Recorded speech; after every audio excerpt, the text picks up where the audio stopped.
BJP ముగ్గురం కలిసి మనం ముందుకు పోతున్నాం. ఇక్కడ ఉండే రైతాంగం కూడా మీరు గుర్తుపెట్టుకోవాల్సింది, మీరందరూ కూడా ఇంకా రాబోయే రోజు రైతు నుంచి పారిశ్రామికవేత్తలు కావాలి. ట్రాన్సిషన్. ఇంకా మీరు రైతు ఆలోచన చేశారంటే మళ్ళీ ఎక్కడికో పోయి ఒక 5 ఎకరాలు 10 ఎకరాలు భూమి తీసుకొని మళ్ళీ వ్యవసాయం చేయాల్సి వస్తుంది. కాదు, ఈ ప్లేస్ మారింది, ప్రొఫైల్ మారింది. మీ ఆలోచన మార్చాలి, మీరు కూడా బాగుపడాలి.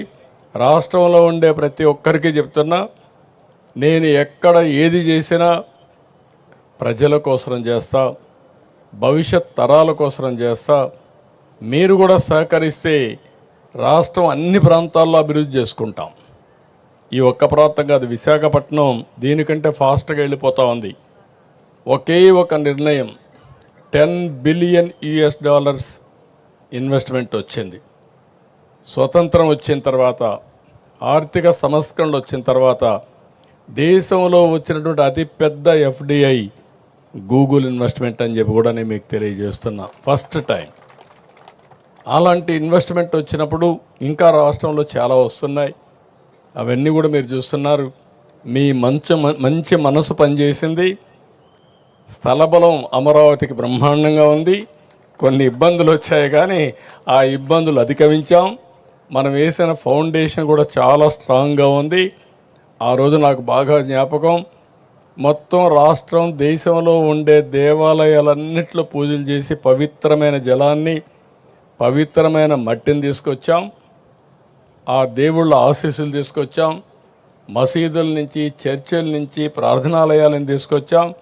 కడాన ప్రధానమంత్రి గారు కూడా పార్లమెంటు సాక్షిగా పార్లమెంటు మట్టి, అదే మరి ఢిల్లీలో యమునా రివర్ నీళ్లు, పవిత్ర జలాలు తీసుకొచ్చి మనకు అందజేశాడు. అవన్నీ నాకు జ్ఞాపకం ఉన్నాయి.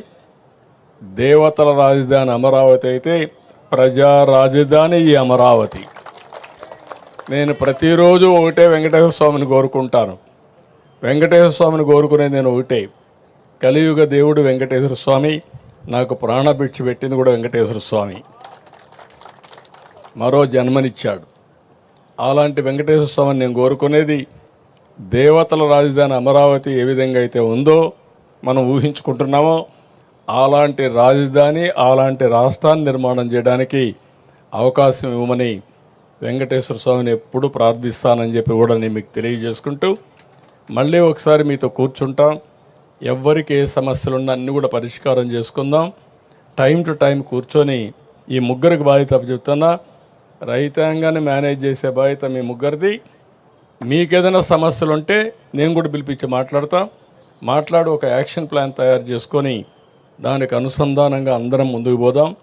ఎందుకంటే ఈరోజు నేను ఢిల్లీకి వెళ్తున్న ఇంకొక మీటింగ్ చూసుకొని మధ్యాహ్నం పైన PMని కలవాలి.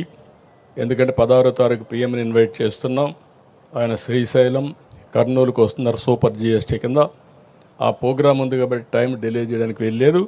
తొందరలోనే మిమ్మల్ని కలుస్తానని చెప్పి కూడా నేను మీకు తెలియజేసుకుంటూ, ఎవ్వరికీ అనుమానం అవసరం లేదు. మిమ్మల్ని మరిచిపోయే సమస్య లేదు.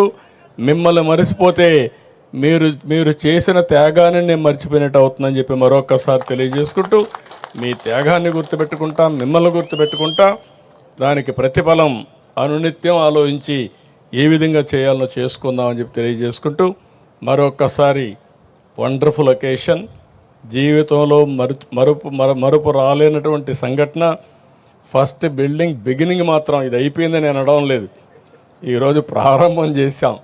మన యాత్రకు ప్రారంభం.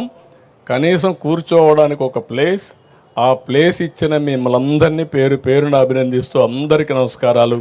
జై హింద్, జై జన్మభూమి, జై అమరావతి, జై అమరావతి, జై అమరావతి, జై జై అమరావతి.